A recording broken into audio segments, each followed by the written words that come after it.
Bismillahirrahmanirrahim. Assalamualaikum warahmatullahi wabarakatuh. Alhamdulillahillazi hadana lihaza wa ma kunna linahtadiya laula an hadanallah. Wassalatu wassalamu ala Rasulillah Muhammad ibn Abdillah wa ala alihi wa sahbihi wa man wala. Amma ba'du.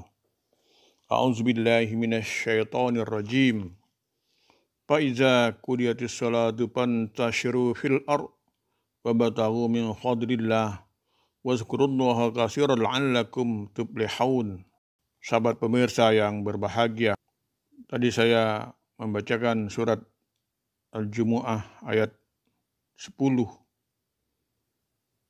Artinya apabila telah ditunaikan sholat, maka hendaklah kamu bertebaran di muka bumi dan carilah karunia Allah. Dan ingatlah sebanyak-banyaknya supaya kamu beruntung.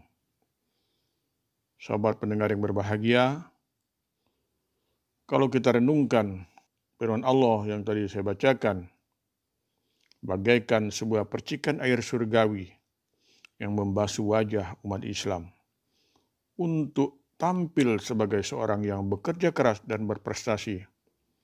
Betapa untuk menggapai keberuntungan hidup tidaklah hanya cukup tenggelam dalam masalah ibadah formal atau ritual lainnya, tapi hendaknya diwujudkan dalam ibadah yang nyata, sebagaimana tafsir ayat bertebaran di muka bumi, fantasiru fil ard, seharusnya mampu memberikan efek batin, berupa ilham untuk menjadikan diri kita sebagai sosok manusia yang memiliki semangat tinggi, yang di dalam ayat tersebut dinyatakan lewat ungkapan carilah karunia Allah.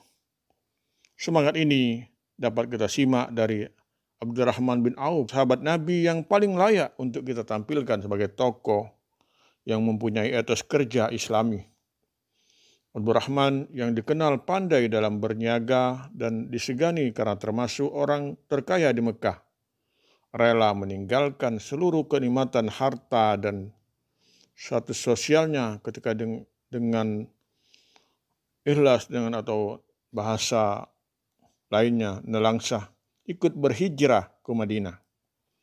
Ketika tiba di Madinah, ditawari berbagai fasilitas oleh Sa'ad bin Rabi, sahabatnya yang merasa prihatin melihat kehidupan Abdurrahman, tapi dengan halus dia menolaknya dengan berdoa dan berkata, cukuplah bagiku engkau tunjukkan di mana pasar. Semangat, ketabahan, keikhlasan berpadu dalam jiwa Abdurrahman bin yang bagi dirinya hidup terasa mempunyai nilai tambah ketika dia memasuki kehidupan dan tantangan bisnis atau pasar, bekerja keras, mencurahkan seluruh kemampuannya. Dan kita pun akhirnya mengetahui Abdurrahman tampil sebagai pemenang untuk merubah nasibnya. Dari orang yang dikasihani menjadi orang yang mengasihani. Dari sosok yang sangat perlu untuk dibantu, berubah menjadi seorang yang kaya raya yang selalu siap membantu. Selain Abdurrahman, bisa keteladanan tentang semangat kerja dapat kita simak dari kisah Sa'ad Al-Ansari yang menyampaikan sebuah riwayat. Pada suatu hari, seorang sahabat Nabi memperlihatkan tangannya yang melepuh dan kehitam-hitaman. Tatkala Nabi menanyakan hal tersebut, ia berkata bahwa tangannya melepuh karena bekerja keras membanting tulang, menggali tanah, batu, padas yang keras untuk mencari nafkah yang halal bagi keluarganya. Mendengar penjelasan itu, kemudian Nabi meraih tangan yang melepuh itu dan mencium tangannya. Sebuah penghormatan yang tiada tara terhadap seorang pekerja keras dari kekasih Allah Muhammad SAW. Sahabat pendengar yang berbahagia, ini semua hanyalah sebagian kecil dari semangat para pejuang Islam.